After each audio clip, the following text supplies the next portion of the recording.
Hello. This tutorial will show you how to compute the present value of future payments with compound interest.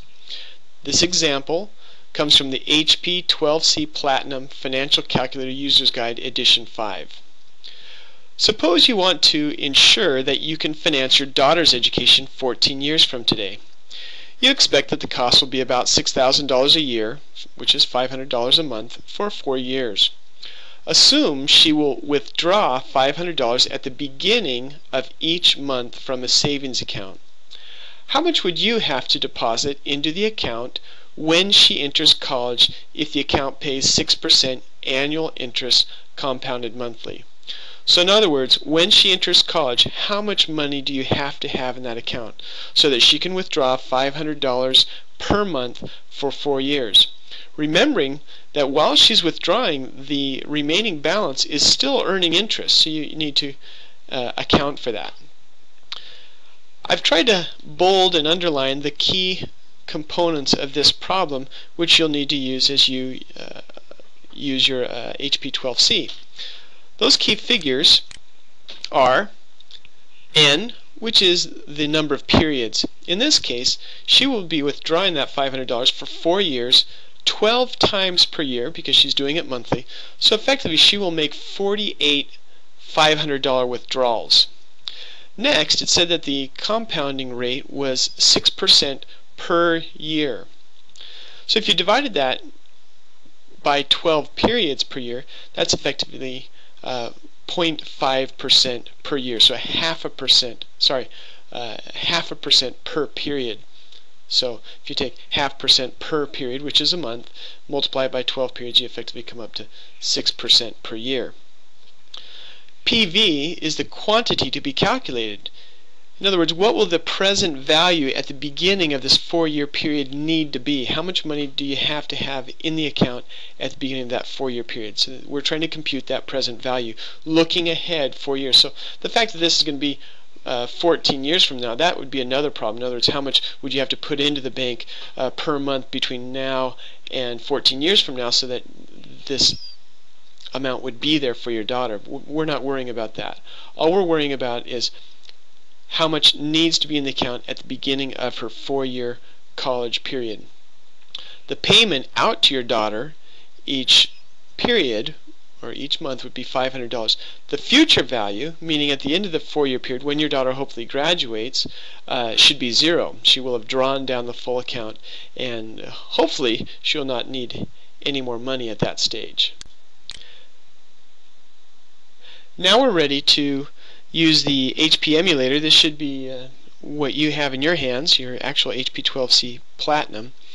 The first thing you want to do, just in case there is any old data in here, is you want to clear the previous data.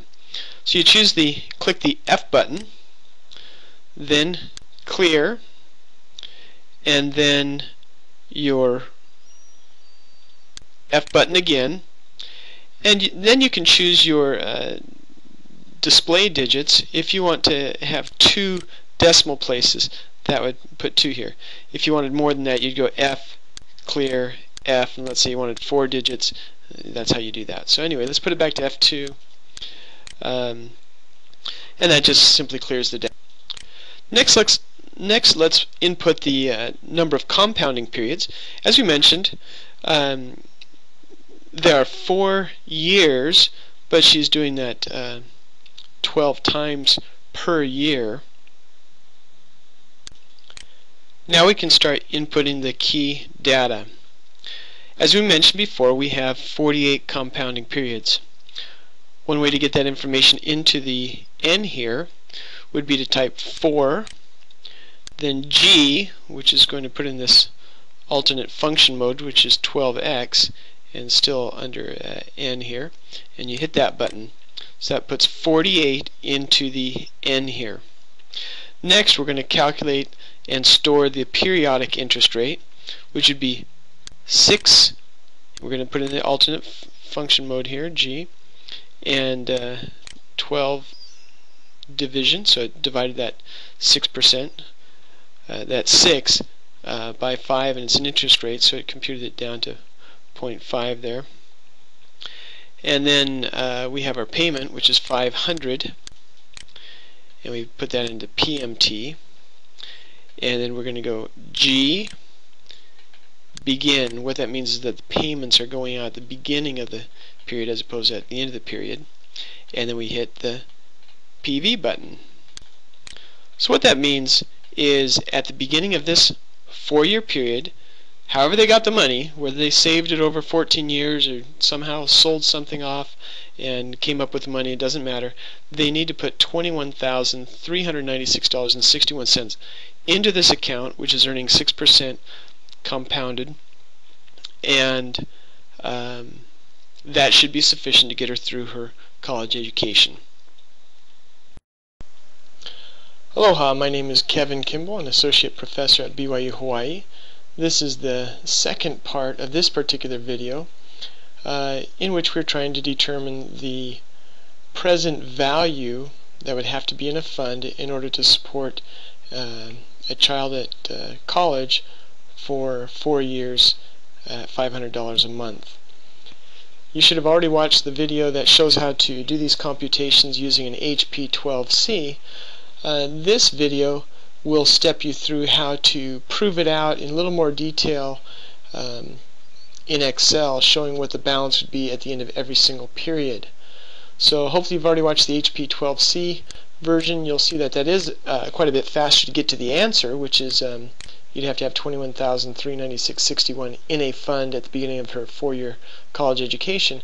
But if you wanted a little more detail, proving that out and showing what the balance would be at any given month-end period, you'd want to do this in Excel, because that would be kind of tedious to do every single month for 48 months in the HP 12C. So if you look at this particular schedule, there are certain key variables that are input. Based on that input, the present value is computed, which is the amount that has to be in that fund at the beginning of her 4-year college education. And then here down below is the proof, moving forward, proving out what the balances would be, and after 48 months, which is 4 years of payments, you see that the ending balance is 0. And so that's what this is going to do, and I'm going to stop this now and we'll create it from scratch. So to create from scratch, you won't see this on my screen because I'm using a dual monitor, but I'm going to click on Start, All Programs, Microsoft Office, and choosing Excel to bring up the Excel screen, and I'll have to bring that into the view so you can see it. But you should know how to start a new workbook, and so I won't worry too much about that. Using Alt-F-A, I'm going to save this, and I'm going to save it in my 232B folder. You save it wherever you need to. This will be present value of an annuity due. So this is a situation where the payments will be made at the beginning of the period, and I'm going to call this HP User Guide Example 1 PV Annuity Due Post Video. And I want to change the type to be an Excel workbook, which is a 2007, and you can see there's my previous one, which I just showed you on the screen. So starting here, let's title it up. I won't take a lot of time explaining the titles here. You should be able to, you should feel pretty comfortable with titling up your spreadsheets by now. And this is a present value of annuity due. It's from the HP User Guide Example 1. So if you actually do have your user guide, you could go and see that example. It's prepared by myself, Kevin Kimball, prepared on, we'll say today, and the purpose to help me learn how to type better. But anyway, the purpose of this workbook is to prove, I'm going to change my title here. The purpose of this workbook is to compute the present value of an annuity due. That's what I'll call it. And moving on, I'm going to type the whole example in here. In the exam, when you do this, you probably don't need to do this because the exam wording will be given to you. But I'm going to put it here in my example. Suppose you want to ensure that you can finance your daughter's college education 14 years from today. You expect that the cost will be about $6,000 a year, $500 a month for 4 years. Now I actually posted this solution, the HP12C solution, on YouTube, and I actually got a few people to watch it, surprisingly enough, and one wrote back, where in the world can you go to college for only $6,000 a year? And that's probably true. You know, this is, maybe these amounts are a little bit dated, but I thought that was kind of funny that someone actually watched the video and said, well, it's great that you've shown me how to use the HP12C, but maybe the numbers for going to college at $500 a month may not be realistic. But anyway, assume she will withdraw $500 at the beginning of each month from a savings account.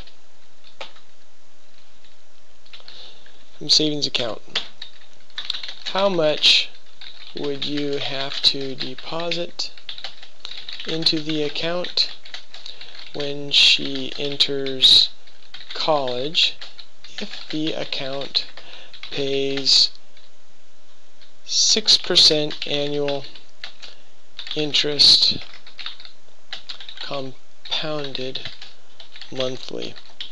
So you should notice some key figures here. It's $500 a month that she wants to withdraw, and those withdrawals would be at the beginning of the month. That tells you this is an annuity due. So the money will be withdrawn, and then interest will be earned on whatever's remaining in the account. So be careful with that. This will be an annuity due, and I will set up the schedule to only handle it as an annuity due. I won't show you the math to do in the details schedule how to do an ordinary annuity. We could, but I won't take the time in this particular video. Moving on down, we'll have a data section. Let's put this data section in row 13 here. Data section. And I have a rate, a number of periods, a payment, a future value, a type, which is the annuity type, and the more specific name for this is annual interest rate, number of periods, payment amount, future value, and I'm just going to say 1 equals annuity due, so I won't even bring in the option of having a 0 as an ordinary annuity. The annual interest rate is 6%, 48 periods, and these periods are months in this case. The payment will show as a negative because it's cash outflow. Future value will say is 0 because at the end of the 4-year period the balance in the savings account should be 0, and it is an annuity due. Move down to the answer section. Answer section. In summary, I will just show the present value, and I'll have a check figure here. And then in more detail, I will have the we'll call this a forward proof, because I'll start from today moving forward as you watch this annuity drain the account of the funds. And we'll have our period, which is actually a month, of the beginning balance, the payment, the interest, and the end balance, and we'll have a check figure. Okay, so we're setting things up fine here. As you've noticed in the past, I do like to name the various variables. So as you've learned, you go up to formulas and define name, and when you click that define name, it comes up with what it thinks you want to name it, whatever's named just to the left of it, and I'll just hit OK on that. And so I'm just choosing that, choosing OK, down, define name again.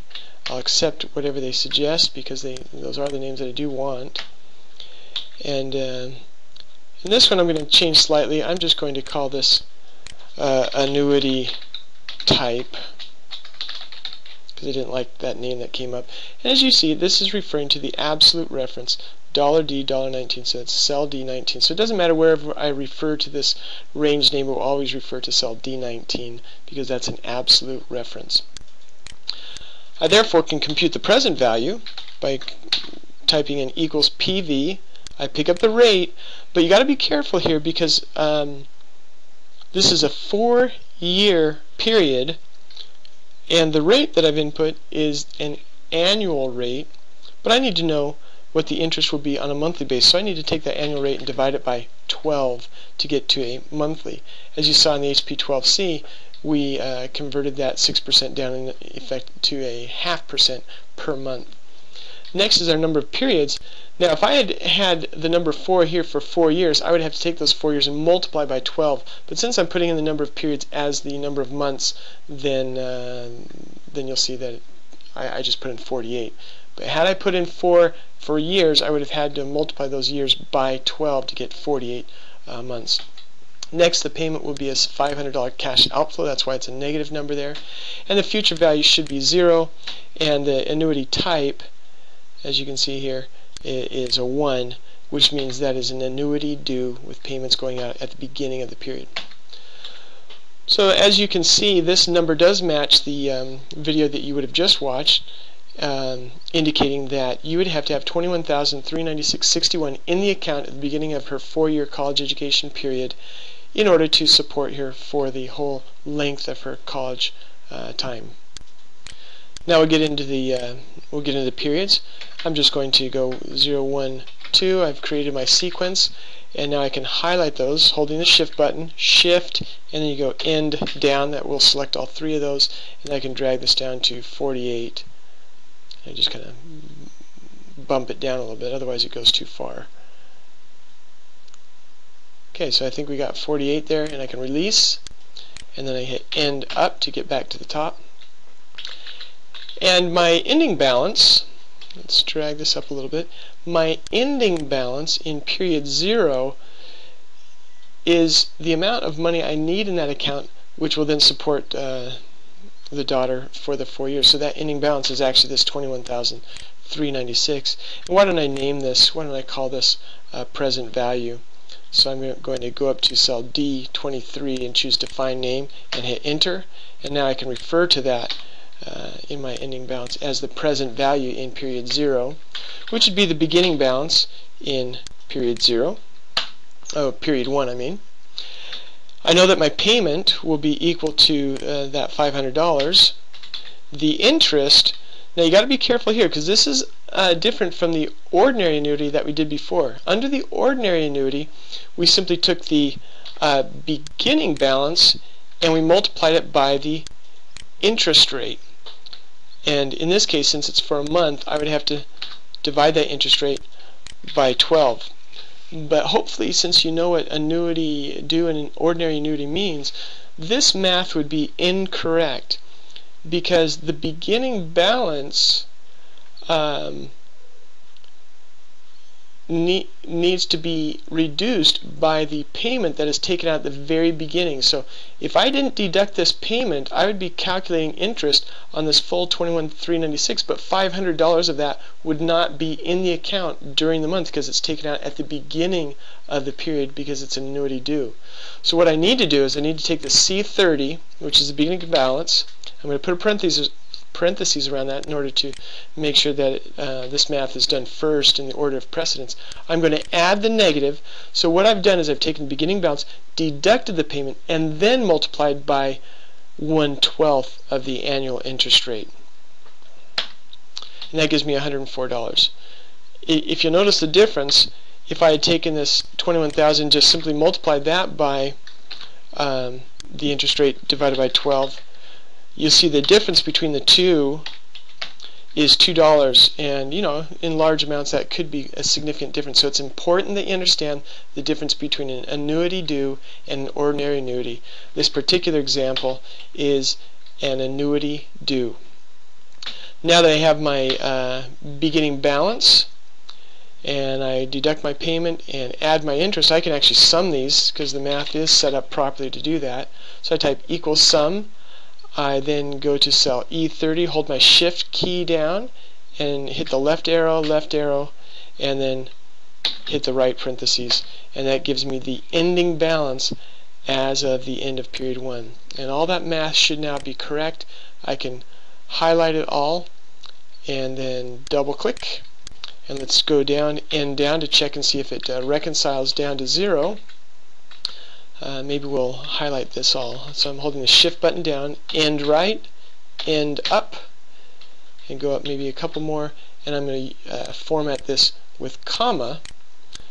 And as you can see, at the end of period 48, we started with $500, but since it's an annuity due, the $500 is deducted.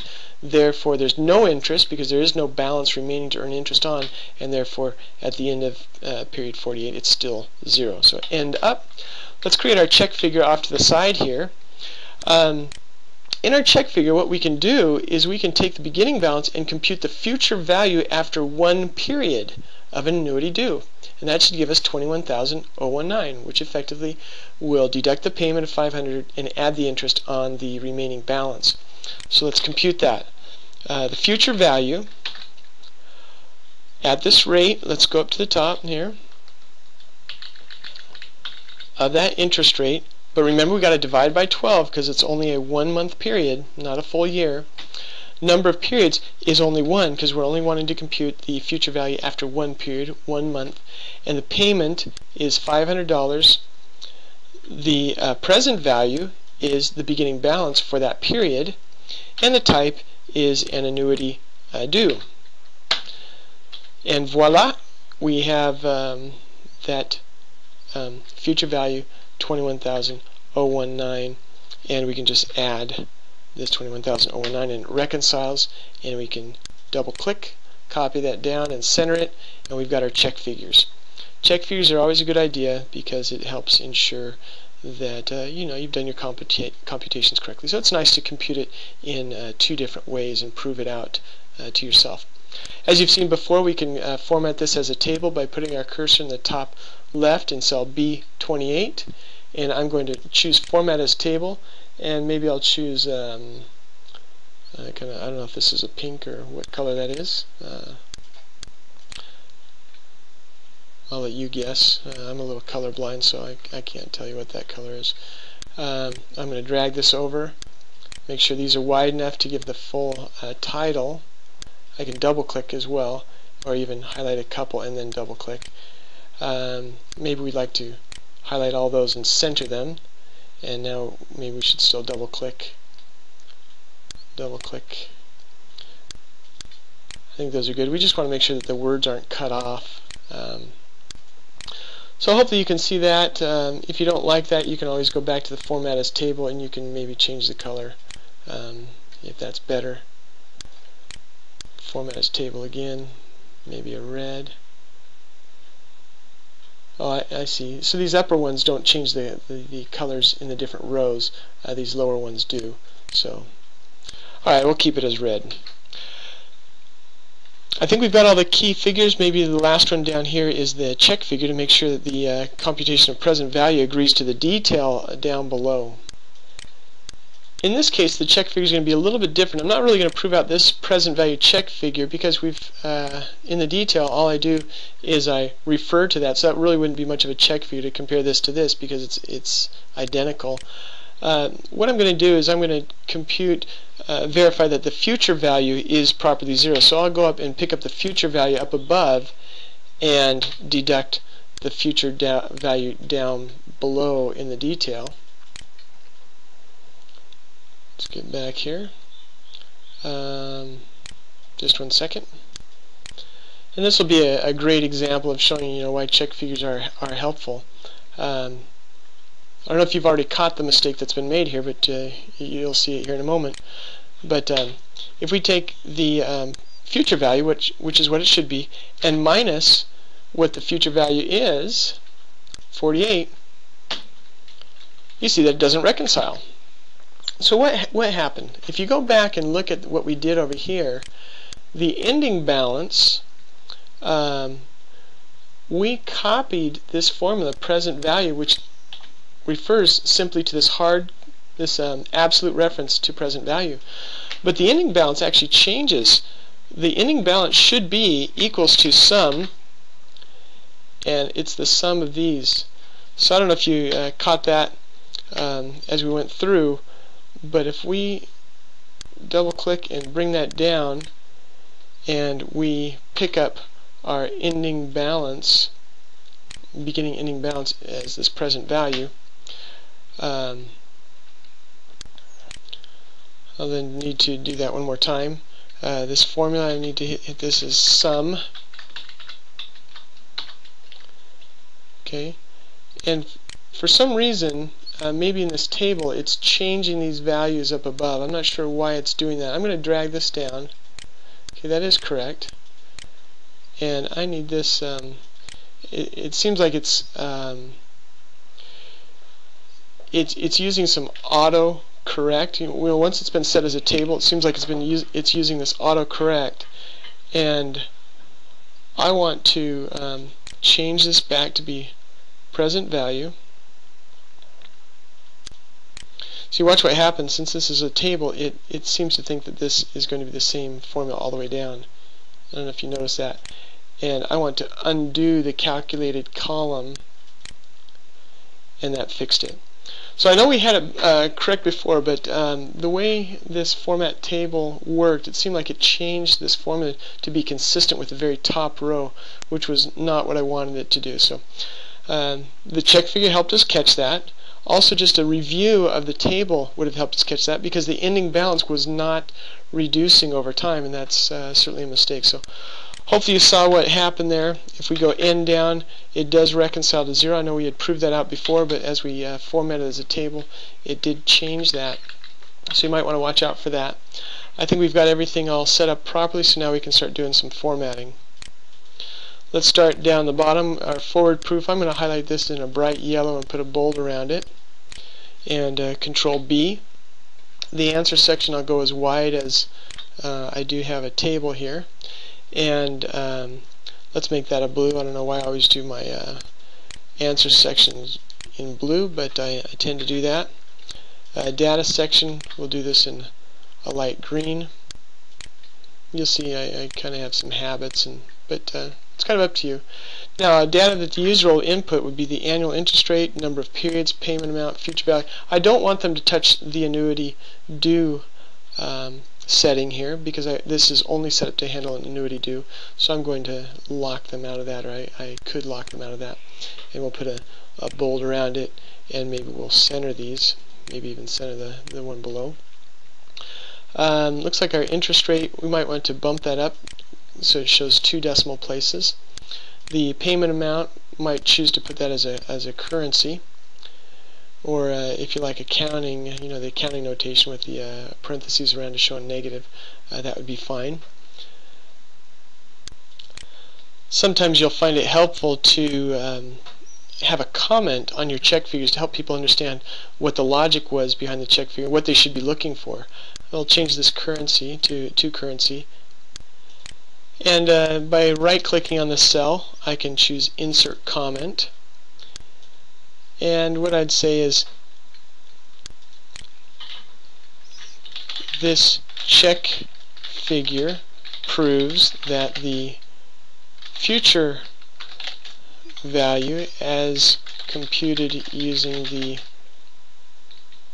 equals FV function, agrees with the detailed computation of future value per the forward proof below.